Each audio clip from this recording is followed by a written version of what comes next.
welcome everyone to the Brown Bag today. Today's Brown Bag was a panel that sprung out of a Twitter conversation about 2 months ago, focusing on spec work versus actually paying for your work. So let me give the mic to the panel here for a minute. Let you guys introduce yourselves quickly. Hello, my name is Scott. I work out of Gangplank as one of the anchors for EventDay.com. We do online event management. My name is Blair. I work at Splinter Creative down in Tempe, and we do graphic design and all that good stuff. I'm Derek Neighbors, co-founder of Gangplank, and work with Integrum. We do a lot of consulting with projects that are startups, and we consult startups, and we purchase a lot of design. My name's James Archer. I'm the managing director at 40, and we do a lot of design and branding work. So Blair, you were part of the original conversation that started this whole kerfluffle, to use a James word. Indeed. Tell me a little bit of the history about kind of where this all started on Twitter. Turn up this microphone, and I will speak up. It's all the way up. That mic sucks. Okay. Yeah, basically, it was a lovely Friday afternoon. I was perusing my Twitter stream and happened to come across a design contest being hosted through 99 Designs, which you see all the time. Well, it just so happened that this specific contest was for a company local in the Valley. I haven't come across too many local companies running this sort of contest, so I expressed my concern out loud through Twitter, just saying that I wasn't very proud that a company in my own backyard was stooping to such levels, or going through such a process to obtain their logo. Well, after tagging that with the Phoenix design community and several retweets later, even though Big Derek and Chris over here were at South by Southwest having a good time, they still managed to see it in their Twitter stream. And a couple retweets later, and Paul from Arcane thinking I was kind of attacking him, we've come to this to kind of hash things out and see how we can make life better. So Arcane, now known as Blog Glue. Yeah, I'm sorry. Complete with crowdsourced logo. Yes, I'm sorry, Blog Glue. So, James, I know you had weighed in a little bit on the original conversation as well, and kind of jump in with what you saw and your thoughts on this specific situation. Well, I think there's a lot of misconception about crowdsourcing versus spec versus shopping local. So there are a lot of kind of different issues at play here. And there are issues from two different sides. There's the designer side, and whether designers, if we should be doing spec work, or if that's damaging to our profession or damaging to ourselves as professionals. But there's also the business side of, there's a lot of businesses out there, there's a lot of startups that don't have much money and they need to get a logo, and figuring out the best way to do that. And I believe for a variety of reasons, spec work is a very poor way to get a good logo cheap. I mean, for the logo in question, I think they paid about $500. There are a lot of good designers locally who can do good work for that, instead of having a bunch of, I hate to put it this way, but sort of bottom-feeding designers scrambling to get like a couple dollars here or there to do something. You're just not going to get good work that way. So, Scott, I know you own a company. Yeah, so I was going to actually touch on your definition of good. And I think that people need graphic design for different reasons. If you're building a company that's going to be around for 10 years, or 20 years, or 100 years, then you probably want to put more into that design. But if you just want some artwork for your blog, that's different. That's a different type of design, right? We own a preschool. It has nothing to do with technology, and we used one of the lower-end websites to pay $300 for a logo, and it worked great because that's a different type of design. It's just some artwork that's being created as a logo. It's not in the technology world. Probably less than 1,000 people are going to see it in its entire life. So, there's different types of design, and I don't think it's fair to stereotype. You have to go one way or another. There's obviously a place for both. So I guess my question to the designers here is, I hear lower quality design, but are we really only talking price? So tell me, what's the difference between a quality logo and a non-quality logo? Well, from my standpoint, the biggest difference is how much time a designer can spend on this. It is, you know, a lot of people think it's just the keystroke, it's just the illustration, it's just the mark or the typeset or whatever. But what people don't realize is the amount of time and thought that is required and appreciated by graphic design professionals to craft, you know, a beautiful, meaningful logo.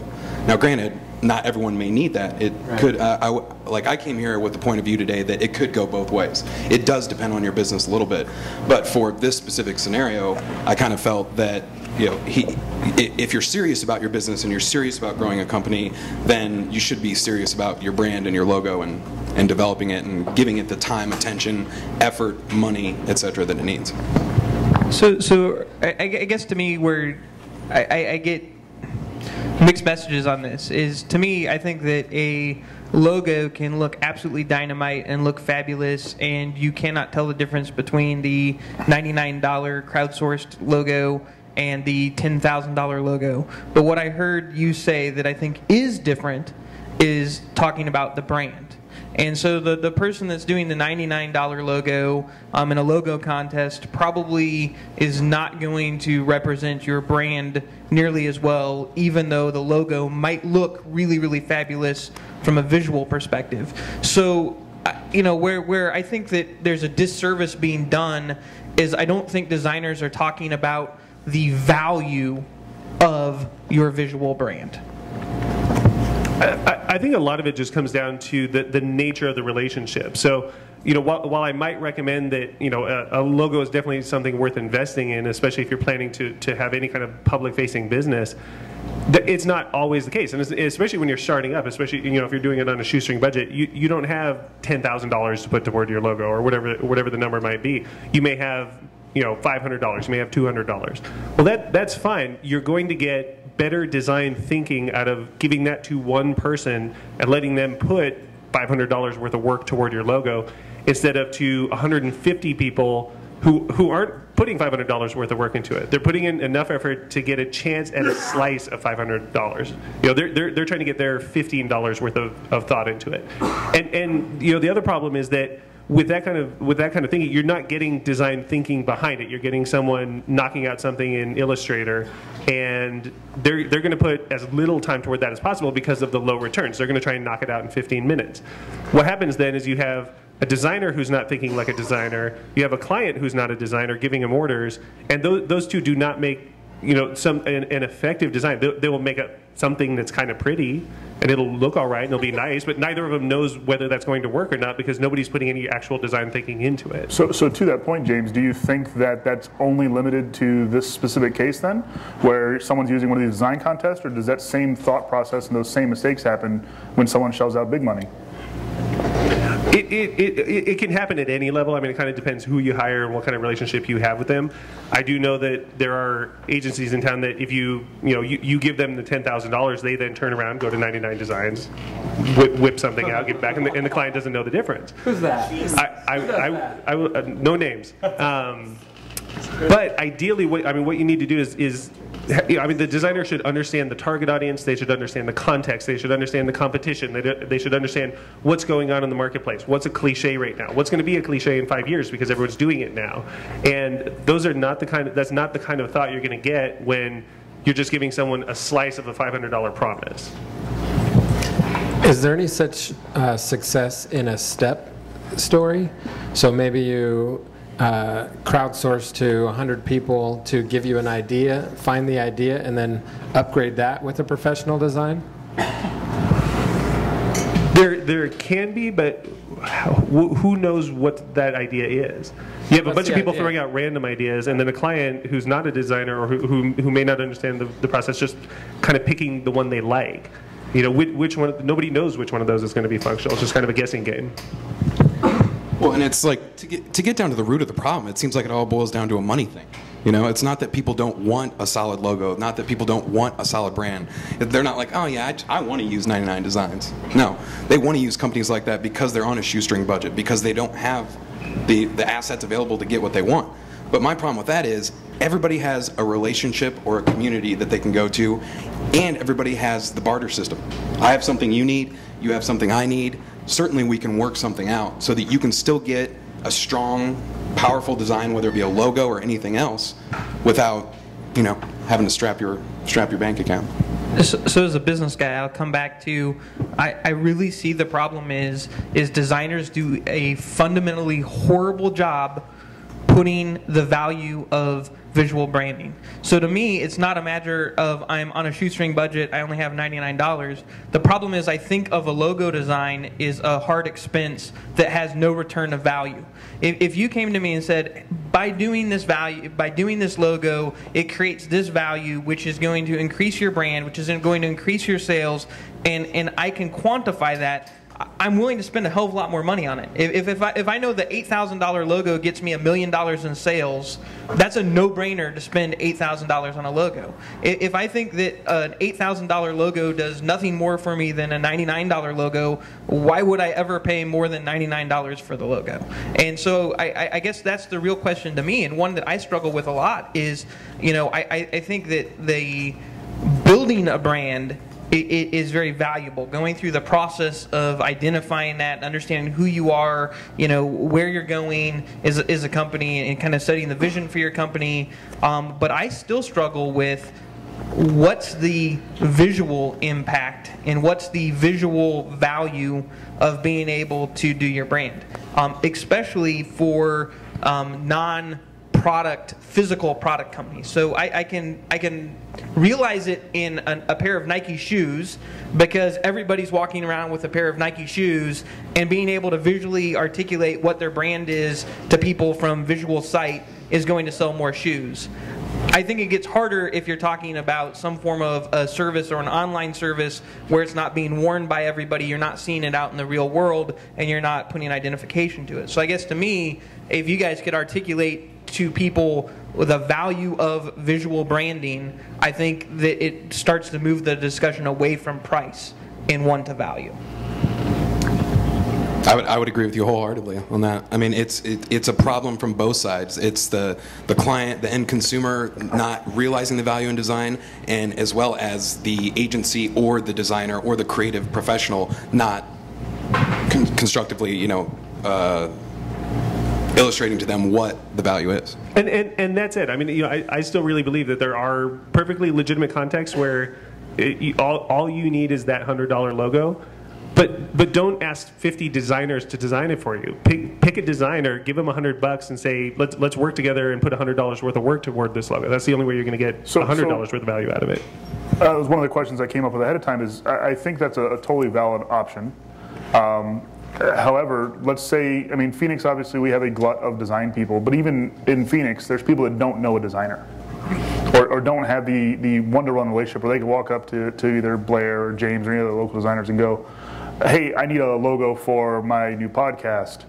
I've only got $100 to spend. What can we do? And even if they know people, those people might tell them, yeah, I can't do anything for $100. So what do you look at then from the design side, guys? What are your options then as far as, this is work that either you don't want or can't touch for various other reasons. What do you suggest then as an option? Anytime someone comes to us, if we can't do the work, or because they're just not, if we're not a good fit for what they're needing, because we would charge 10 times as much as they're looking to spend, that's fine. We'll try and find them the person who is, and so we'll actually look around and try and get them into good hands and refer them to local designers who aren't good, who might do 1/10 of the work, but can do it at 1/10 of the price because that's appropriate for the context that they're in. And if not, anyone who can Google CrowdSpring or 99 Designs can also Google Phoenix freelance designers and find someone. Yeah, and not only that, but there's certainly students at ASU or another college that might be able to do something for a lesser price just to simply have something awesome in their portfolio too. So there's a number of different routes, and I agree with everything you just said. So Scott and Derek, from your side then, what then is your motivation to do what James and Blair are suggesting, as opposed to having more voices and potentially more options to choose from? I would just kind of counter what Derek said a little earlier.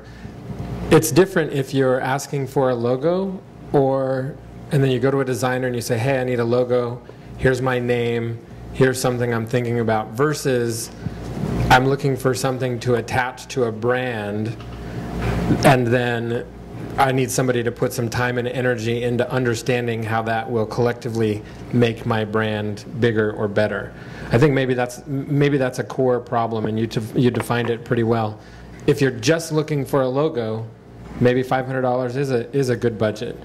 But if then maybe you're educated on what that logo can do for you based on the business problem, then maybe you need to go further into branding. Some people don't need branding. Some people just want to get away from black text on a white business card. But I mean, the question I was really aiming for there is, I mean, what's the motivation for a business owner to have one option as opposed to 100? None. So, I mean, if I'm looking at this from the short-sighted, stupid business guy that most of us are, it's simply about price. And all I give a shit about is where can I get the most for the least amount of resource. And I think that's a absolutely positively fabulous way to look at business if you're only looking at I need to acquire a logo and it's simply an expense.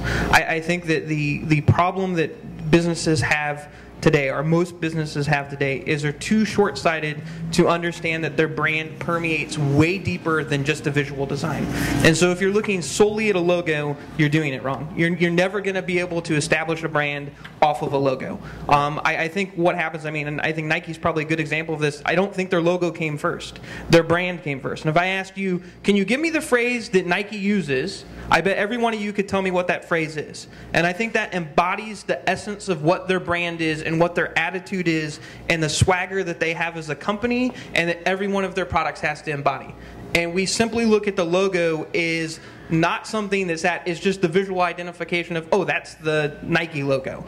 And I think that companies too often, I think, get too caught up in trying to do the logo first, and instead of trying to understand who they are and what their swagger is and what they're about and what their kind of phrase is that explains them to other people. And I think when that happens, I think people could do you a $500 logo no problem, because at that point it's not about doing the visual logo, it's just about representing the brand. The hard part is the brand. The expensive part is the brand. And I think right now people compare things that are two different things. One is, I'm going to create you a logo in Illustrator. To me, that's like, in our business, it's code. Right? Well, I could get code dirt cheap overseas, no problem. But if I've not thought about the problem that I'm trying to solve and how I'm going to solve it, I'm just going to get a ton of really shitty code back. If I already know all of what I'm trying to do and how I'm trying to solve it, there's probably no problem in going and paying really cheap dollar figure to get that code back. And I suspect what you guys do for a living is not design logos. You coach people on what their brand is and what their identity is, and a logo is just a byproduct of what falls out of that. A color scheme is just a byproduct of what follows out of that. And I do agree that there's different stages of the company where, hey, you know, maybe I'm not trying to be a 10-year company or a 20-year company or really build an identity, so maybe brand is not as important to me. But I would say that brand is important to anybody trying to sell something to a certain degree. I mean, we talk about it now today is, what's your personal brand? Right? I don't see a whole lot of people saying, what's my personal logo? Well, and you know, I think getting back to the sort of the topic of the debate, even if you know, regardless of which side you fall on, whether it's the I just need something cheap for a church project or something like that, whatever it might be, that's fine. You'll still get better design by picking a designer and giving that money to them than by spreading it out and offering everyone a little slice of it, because they're only going to offer that fraction of the actual work. So what if you pick the wrong person? That sucks. I mean, so in the option you're putting out there right now, yeah, I have the option. Let's say all four of you are designers, and I've got $400. I can give you $400 to do my design and logo, or I can give you each $100, or maybe like $80 and $140, or whatever the math comes out to. But if I pick the wrong one of you four, I wasted that $400. You guys are talking about a scenario that I didn't use. The scenario we used was, here's $500 and first place wins it. Second place gets nothing. So it's not time sliced or split up to, you know, everybody gets equal portion. So I don't know what you're referring to. I guess what I'm saying is, you know, if you have $400, you offer us $400, I'm only going to do $100 worth of work for 25% chance of getting that. I'm not going to do $400 worth of work. So by using four of us, you're not getting four people. Yeah, in the contest format. So I mean, the contest is sort of the worst way to get design work, because all you get is a lot of little fractions of design work. Every one of us is going to give a quarter-hearted effort at designing something for you, and then you're going to pick it based on which one you like, which who knows what that's based on. I mean, you have all kinds of biases and whatever as a client, and especially as a non-designer. Part of being a designer is the discipline to kind of sort out your personal opinions and know that I need to do this because of the target market and because of the context and because of these cultural norms and things like that. That's part of what we're providing when we do full design work. If we're only doing a fraction of that design, I'm just going to knock out a bunch of logos and hope you pick one so I can get my check. And I am not going to put that kind of thought into it. That's the problem. You will get all wrong answers from us if you do that. Yeah, because what you like is not always what's best for you. I mean, what I run into all the time with different business owners is they want eye candy. They want different examples. They want to see a bunch of stuff because they think it'll be easier to pick, when in essence, the more things you show them, the harder it is for them to make a decision. And to be honest, it shouldn't even really be their decision. It should be our job as the design professionals to convince them and, for lack of a better word, sell them on which is the best option for the objectives they're trying to achieve. It's kind of like going to a doctor. You don't go to 4 doctors until one of them gives you the diagnosis you want. Just go to a doctor, listen to the doctor. If you don't like the doctor, pick a different doctor next time. Like, could you imagine if somebody put up a like 99lawyers.com and they had 3 different lawyers write a memo and then they picked which one and they only paid 1 lawyer? Like, would that ever happen? They do? Those are not going to be the lawyers you want. Those are not the top-notch lawyers that are actually going to accomplish something for you. So the kind of last question, then, and then we'll throw it out to the crowd, is, and Blair, you kind of said this already. You think there's definitely a place for this model, the spec work or the contest work model in the world. You said at least that there is some. The thought is, can this live in the same world as the design ideology that you guys are talking about, and if so, how? So I'll start with you, and then we'll hit everybody. I mean, it's a really difficult question to answer. I mean, I don't think the two can necessarily coexist, and work together, but I mean, separately, they are what they are. I mean, it's a never-ending battle, and what it boils down to is myself and people like James and other creative professionals is just not to let it bother you or not get fired up about it. I mean, it's part of our responsibility to educate the client and educate the rest of the world on the importance of design and why it should be done this way. So, I mean, it would be a lifelong, never-ending battle to try to convince everybody that this is the exact way you should do it. So, in essence, I mean, I think they have to coexist. Scott? I just keep going back to the idea that you guys are in a position to solve a problem for a specific segment of the business world. If I'm at the hot dog stand at the airport, or some other small business that's very transient, that's in person, whether it's a plumber or a service, I'm looking for something to identify with, but that's not necessarily going to dictate the rest of my world. Where conversely, what you guys are doing is maybe something a little bit more long-term or something larger. So I still see a need for both, but I don't necessarily think that one could fall into the other. I don't think it's fair to bucket everything to say the only way is this way. No, I get torn. I think that branding and positioning is paramount to any amount of success whatsoever. That to ignore it for too long is a detriment to your long-term viability. But I'm also very supportive of kind of the lean startup or the lean approach to do things as you need them. So kind of my gut reaction is maybe a 99 Designs logo contest. When you're starting your product might not be the end of the world.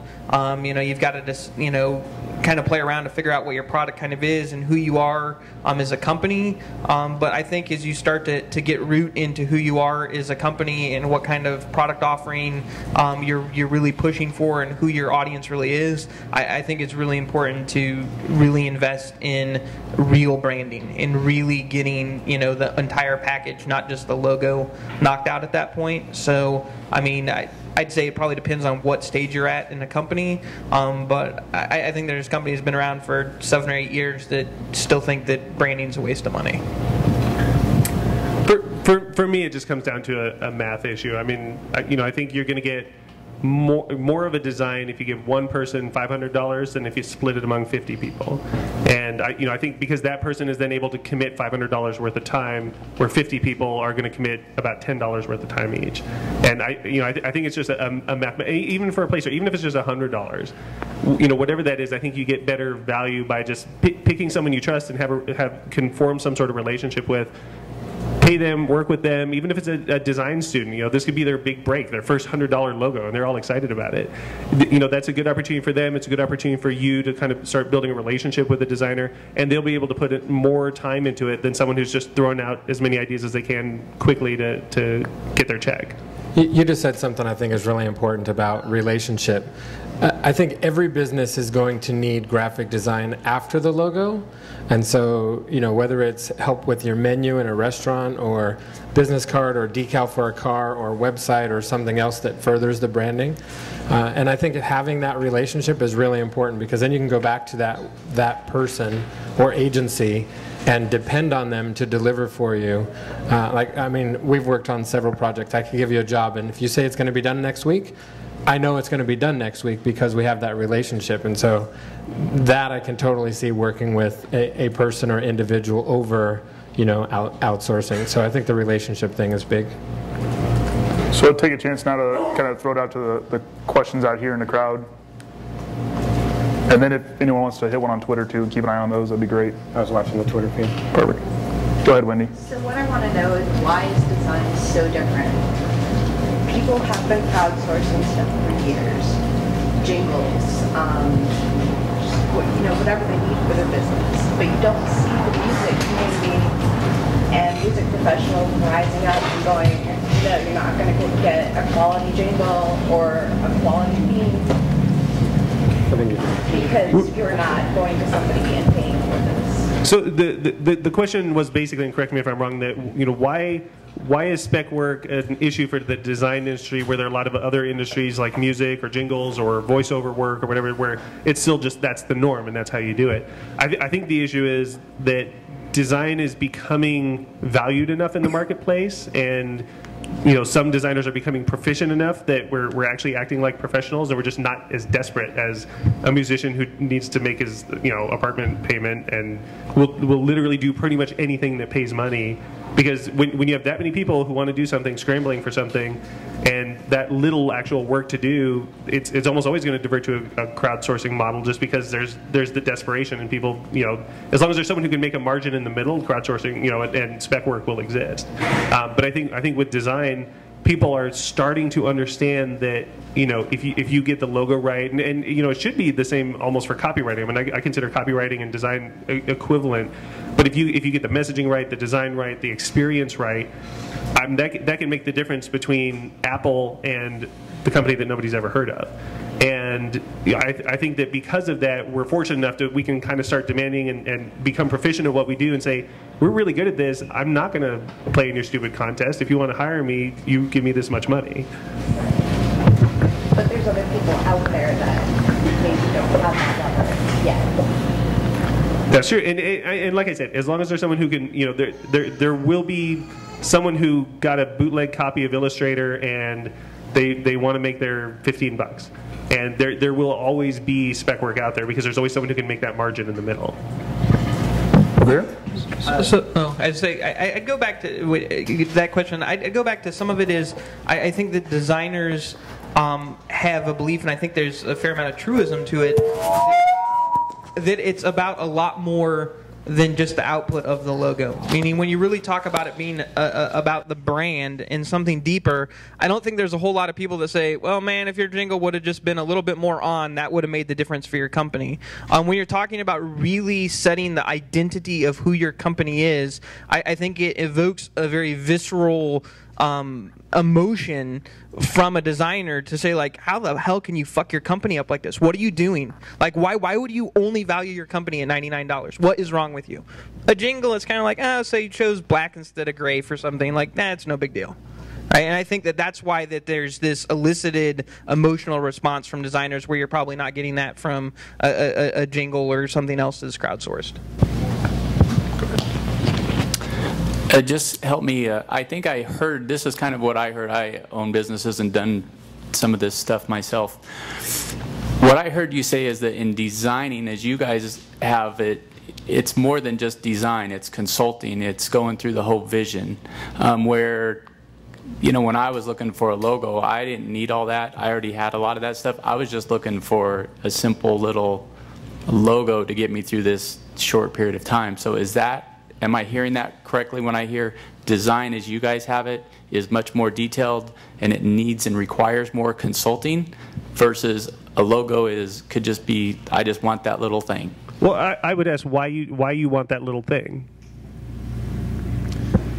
You are justifying exactly what my comment was, is you as a designer go into more detail in consulting. Yeah, well, I would ask, you know, if you think of a logo as just the placeholder you put in that box, do you even need a logo? You know, just put your name in copper plate or whatever, and that, you know, and be done with it.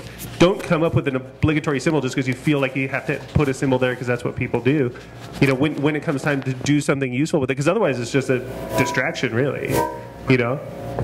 Right, and I think it comes down to designers appreciating their profession and wanting to know why to do something. You know, while it might be something simple to you and it's just a couple keystrokes here and there, as far as maybe actually executing the design, what people don't realize is the amount of thought that goes into the design before time. So, in essence, yeah, we're looking to get paid to think a little bit before we actually keystroke the design. Touched on a point about value. You said if you can demonstrate value, then you can charge more. But there's two other things, and I'm in this situation today, okay, where it's control and liability. So, for example, this logo I had, by the way, I think 99 Designs is exploited, and I don't plan to use it. But what I don't think is it's exploited is iStock photo, because you can buy a premium license, let's say for $300 on a design, which seems appropriate. But in addition to paying the $300, you have an option which gives you lots of rights to use it.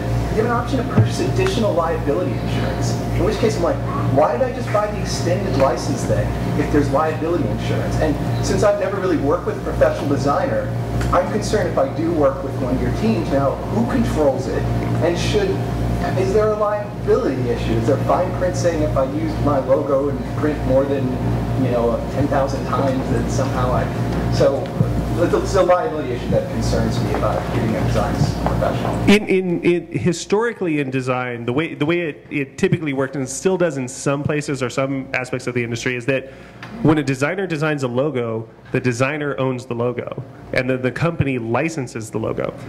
That's actually sort of a very old-fashioned way to do it, and while it was great for the designers, the market just doesn't work that way anymore. I mean, there are a couple, you know, maybe rock star designers in New York who can still get away with that, but by and large, what happens is we design a logo, and usually we assign the rights to the client. That being the case, the client then has the rights to use the logo as they see fit, and especially now where it gets used all kinds of different ways and online. I mean, even the way that licensing works hasn't really caught up with, you know, for example, social media. Can we use the logo as our Facebook avatar? Well, you know, sometimes the licensing doesn't even really cover that and how that gets used. So I think in most cases, as a client, you should simply request the rights to the logo and so that you have that intellectual property and you can do whatever you wish with it. That's in some ways less beneficial to us because we as designers have fewer rights, but that's just kind of the way the market works now. So what I'm hearing is, as a business person, that looks like a way that you could negotiate price. Any other questions? There we go. I mean, I'm not a fan of the 99 Designs either, but I think the idea that everyone on there is some hack looking to make a few extra dollars. I mean, you could have an 18-year-old kid who just doesn't have a portfolio, he doesn't have professional training. He might spend 20 hours designing the most awesome logo in the world because he's trying to prove himself. I mean, there could be gems to be had there. And I was doing web design for a client like 5 years ago, and I said, well, do you have a logo? And they're like, well, we're paying this company to design one. I'm like, well, let me put something together for you to see what you like. And they admitted that they liked my logo better than the one that they paid $1,000 for, but they paid $1,000 for this other one, so they used it. So if you go out and you pay that one person,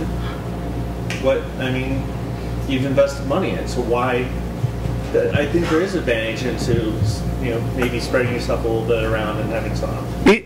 Anyone who has a choice between a logo they don't like and a logo they do like and picks the one they don't like because they paid for it that's a bad business decision. And I can't.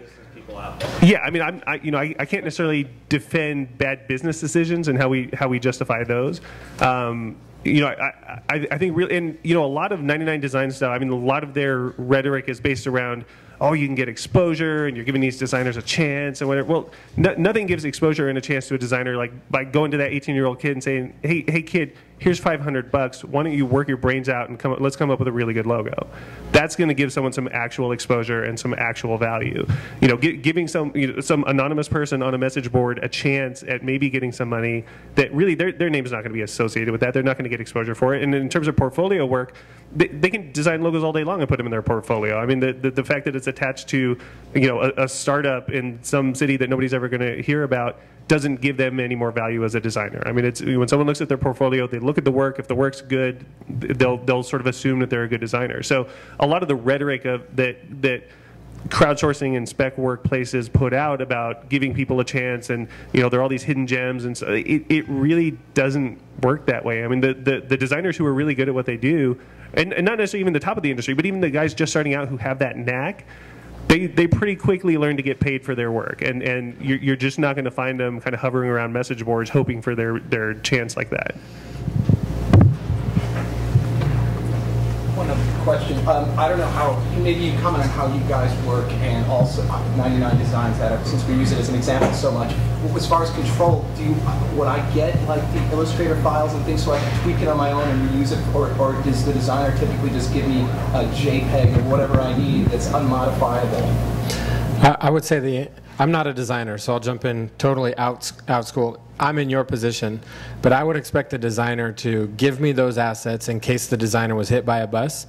But I would also expect the designer to tell me, you're not allowed to touch this because you don't know what you're doing and it's going to violate the design guidelines. If you want to change to it, let's talk about it and make sure it's the right change. You're free to use it however you want. Make it white out, make it black out, make it smaller, bigger, but adhere to the design guidelines. And if you are good enough to tweak it in the beginning, then you probably didn't need us in the first place, right? So that would be my out-of-school answer. I essentially agree with that. I mean, it's, if a client came and asked us for those assets, we would be happy to provide those assets. And they have, I believe that they have every right to have those just as a sound business decision. There are people who kind of still argue for the old school model of, well, it's my design and I don't want to I don't want to let you touch it. But I don't think that works in the market today. Last question from the audience, anybody? Do you guys have a blog that you put out or something that actually describes what you get, the difference between a professional designer and somebody on that? That might be something to retweet. I don't, but that's a great idea for a blog post as soon as I leave here. There are a lot of resources. If you Google no spec, you will find lots and lots of links and resources that explain the difference and explain what you get when you actually hire a designer versus sending it to one of these kind of crowdsourcing spec-based sites. There have been a number of South by Southwest panels over the last 3 years on this topic. And I know at least 3 of them have good video and slides up online about them. And also the AIGA, if you've ever heard of that, it's the National Association for Design. It was actually, I don't know how long ago, if you could help me remember this, but when I think it was the Art Institute in Washington, D.C. actually tried to crowdsource a logo. And being an art institute, somewhat involved in the creative profession, and they actually received an open letter from the national president of the AIGA explaining, outlining the different ways of why this is wrong and why this process is wrong. So, yes, to answer your question, there is an infinite amount of resources. As a business owner, I would have loved to read a blog about why.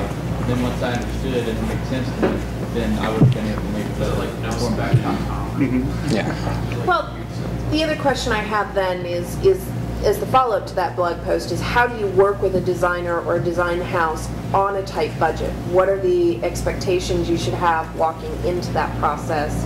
What are the expectations you should have in what you'll receive from it? I think it just all boils down to establishing a budget up front. It's like, well, how much work can I put into this? It's like, yeah, we might bill $5,000 or $10,000 or $20,000 for a logo, and Scott comes to me and he's like, hey man, you know, I got $2,000. Like, can you help me out? Is there something we can do? It boils down to relationships and the barter system for me. It's like, what could you do for me? You might not have cash, but what could you do for me? Probably something that I need. And in turn, you're going to get my services and we can exchange. Or if I know you only have $2,000 to work with, or whatever that amount may be, then I know we either need to kind of condense the process a little bit, or just work around things in a different way to hopefully still get to the solution that you need. I think the most important thing to remember is if you have $200 for a logo, you're going to get a $200 logo, and that's fine. But just kind of keep in the back of your mind that, you know, at some point as your business grows and evolves, that may need to get swapped out with something that has some more thought and put behind it. So you can't get a Cadillac on Yugo budget. Last question from Ed, and then we'll wrap this up. Assuming the business understands the importance of a good design, good logo, and they have the budget for it, how do they determine who to work with of all the different designers out there? I mean, if you don't know design, you know like there's 10 designers in town, how do you choose? How would you recommend someone choose? We try to work with ones that will work for equity. Should be another panel. It's a gut check. You go and talk to them, and the one you feel good about is the one you go with. It's just like hiring anyone else. You know, you know, if I hire a plumber, I don't know enough about plumbing to know if this guy's a super expert or if he's a schmuck or what he is. I talk to him. If I get a good feeling, I take the chance. And you just have to remember, I mean, hiring a designer like anyone else, you are taking a chance. So, and your gut honestly knows better than anyone else who's going to work and who's not. Or you ask for a referral from your friends. Yeah, gut and research and relationships, I think, are the three things. I mean, how much research, do you have an iPhone? Or do you not? Okay, so yeah, pretend the iPhone didn't exist, okay, for a second. How much research would you do before you bought your phone? Like on something simple like that. Then kind of apply that same thing to, okay, this is my logo, this is for my company. You know, you would hope that somebody would put in the time and effort to do a little bit of research before they... It was more not the methodology, but or certain things to look for to see if it's a good fit. So like licensing or bonding or... Designers approaching problems. I mean, I've got a Better Business Bureau logo on my website. Does that make you feel good? There's no accreditation or credentials. I mean, you look at the work. If the work, to your eye at least, looks reasonably good, and you've talked to the person and you have a good feeling from them, and they seem confident, they seem competent, they seem to know what they're doing, and you feel like there would be good communication there, that's about as good as you're going to get, and that's still how we get our jobs. You know, I mean, it's someone. They look at our work, they see that it's good, they see we have credentials, they talk to people we worked with, and they trust their gut. I'd also say that when you get, I don't know if you guys talked about it, but when you get a 99 Designs logo or something like that, most of those logos, those designers don't understand embroidery, screen, like they don't understand the various things you're going to use a logo for. Different applications and types of production for it. I've seen it happen in the past when people have bought that stuff, and it's like, they sort of promotion code, like, you cannot screen that, or you cannot. That logo is going to cost you. And that logo is going to cost you 10 times as much to put on a T-shirt because of the way it's designed versus the normal design. Chuck is mentioning the logo design and an original logo designer on a low-end budget might not understand the life cycle of your logo through embroidery and print and web and all of the different aspects. Back to one thing that Ed was asking about, how do you vet your designers? This is going to sound kind of silly, but you could call them and just see if they answer the phone. That's like the first big step. I think if you don't get somebody that answers the phone, that's probably a good sign. And then after you start talking to somebody, send them a couple emails and see if they answer you. I mean, it sounds silly, but a lot of freelancers, and particularly people on the lower end of the scale, just ignore their customers. They like shoot themselves in the foot because they have bad communication. And so if you can get past that, then maybe it's a gut check, and maybe then you look at portfolio. So something else to consider. So we are short on time, so we have to wrap it up. But I wanted to thank you guys for coming up here today. So James, Derek, Blair, Scott, and do it again next week.